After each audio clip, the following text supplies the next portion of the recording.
Thank you so much for joining me online. I'm Kevin Hurd, and welcome to this edition of Kevin Talks Tech, my technology blog and podcast that makes technology more simple, easy, and fun to understand.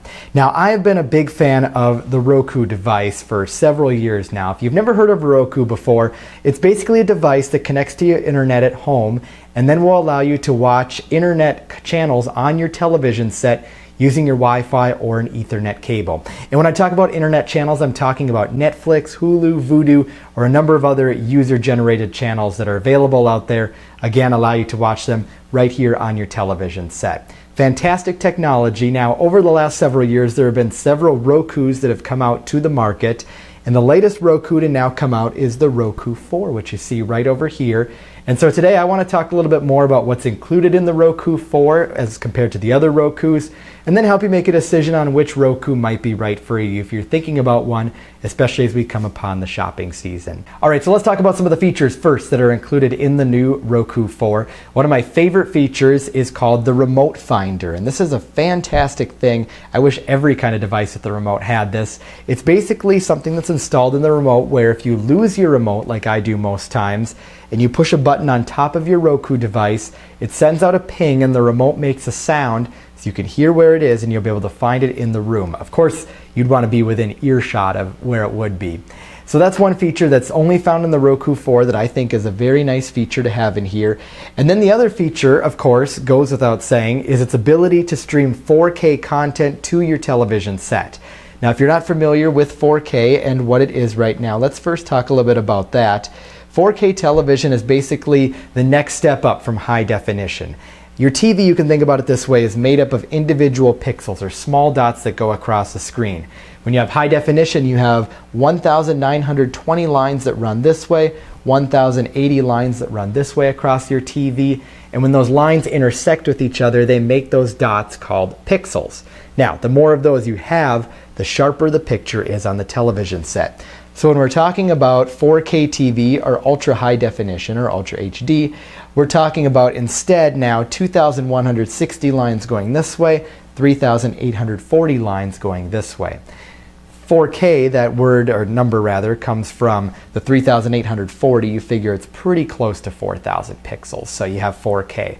Again, it's also referred to as UHD.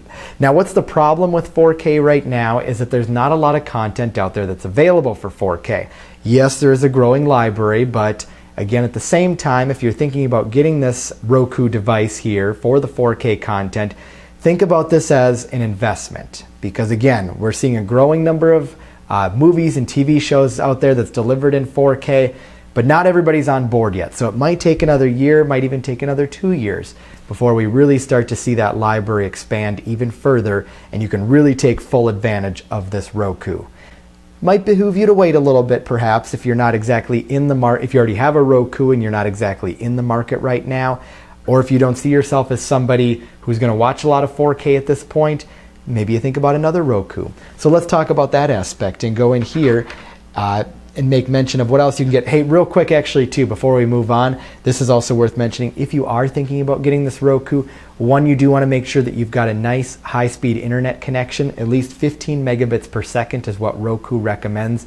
Most internet service providers are there these days, or at least offer some kind of package that's at least 15 megabits per second. That's really not a super high speed by today's standards. And then you're going to want to make sure you've got the right HDMI port on your television set as well. And it's called an HDCP 2.2 HDMI port, a little bit different than the standard original one. And so check your television manual or go online to look up your TV's model just to make sure you've got that port, because again, you do need that to stream the 4K content to your television set. All right, so let's go ahead and talk about what is different here in the 4K, learn a little bit more about it and how it stacks up again to the other Rokus that are out there on the market. All right, time now to compare the different Rokus that are out there on the market. So here we go. We've got several out there, starting with the Roku 1, starting at $49.99, as well as a streaming stick at the same price, all the way now up to the Roku 4, which sells for $130 or $129.99. So what are the differences between these? And if you're thinking about getting one, what do the different packages offer? Now we start here with the Roku 1. In terms of TV compatibility, If you're somebody that doesn't have a high definition television set, maybe you still have got the old CRT style TV that kind of looks like a bubble on the front, we're talking about getting the Roku One, $49.99. That's the only Roku that's going to support your television set. There is no HDMI cable, no HDMI port on it. You won't be able to handle any of these other Rokus. So you're looking at the $49.99 model. All other models do support HDMI, and then the very last Roku, the newest one, the Roku 4, reminder, does support HDCP 2.2. You are going to need that for the 4K content. Looking across the board here, again, all of these do support 1080p, which is high definition, so you can't go wrong with any of those. The newest Roku, Roku 4, is the only one that does 4K Ultra HD or UHD. So keep that in mind if that's something you're thinking about. Again, if you want to future-proof yourself here, if you want to be ready on board for the future, you know you're going to have this Roku for a while, might not be a bad idea to go with the 4K model, but if you wouldn't mind maybe upgrading in about the next 1 to 2 years, then maybe you could think about something that's a little bit less here, below the Roku 4. Looking across the board here in terms of features on the Roku, again, all these do include the search functions. Roku's got a great menu, one of my favorite menus on this type of device for searching. Another feature on here that they do have is a screencasting. This is for using personal media on the Roku, watching content from your phone, tablet, or something like that. All of that content, or all that feature is available across the board here, from the Roku One all the way up to the Roku 4. You can use your phone to cast to the Roku, again, to watch that mobile content from your phone, tablet, right here on your television set via the Roku. We go down here a little bit, a few other features. This is an important one right here, I think, and it's the Ethernet, USB, and micro SD card ports. Think to yourself, if you're somebody that lives maybe in an apartment, or you're somebody that has a lot of different Wi-Fi routers around you. I'm that type of person. I don't run into problems with this a lot, but I do wish that my Roku had an Ethernet support on it. This basically allows you to plug an Ethernet cable directly into the back of your Roku, so that way your internet is delivered directly through the line rather than over the air and Wi-Fi. Advantages: sometimes when you live in an apartment, you've got a lot of different Wi-Fi traffic that's in the area. That can sometimes slow down your network a little bit, and so if you've got a nice hard wire in, you don't have to worry about that at all. So that's one thing you might want to think about too. That's available only in the Roku 2, 3, and 4. And then we also have the USB and micro SD card ports.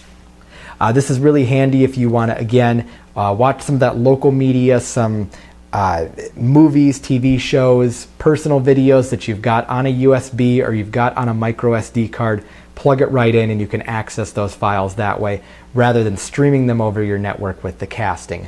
That, of course, also available only in the Roku 2, 3, and 4, so do keep that in mind here too.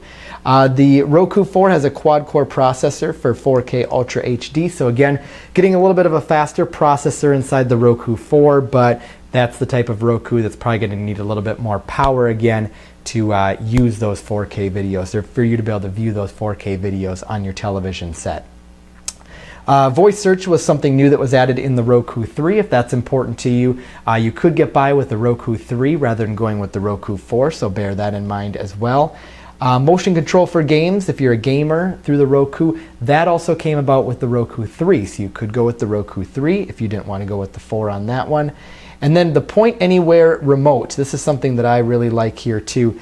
The remote doesn't use infrared on it. It connects to your Wi-Fi network basically. And so when your remote is on the same Wi-Fi network as the Roku, you're able to basically be anywhere in your house or your apartment, and you're able to switch channels, pause, rewind, all the features you would do with the normal remote. You just don't have that IR sensor on the front. That's available in the streaming stick, the Roku 3, as well as the Roku 4, if that's something that you're interested in. The remote with headphone jack for private listening, something that I'm a huge fan of as well. Now that came along with the Roku 3 as well as the Roku 4. Basically, there's a headphone jack that's available on the side of your remote. All you have to do is plug in your headphones put them in your ears, and then you've got private listening. If you're watching in a bedroom, this is very handy, or maybe a family room where other people are doing other activities. That's also a very nice feature that they added. Available in the Roku 3, the Roku 4, or if you're like me and you got your hands on the Roku 2 XS when it came out, then that is also a feature that you'll find in there. Optical digital audio port, that's available in the Roku 4 when we're talking about more crisp, clean audio again.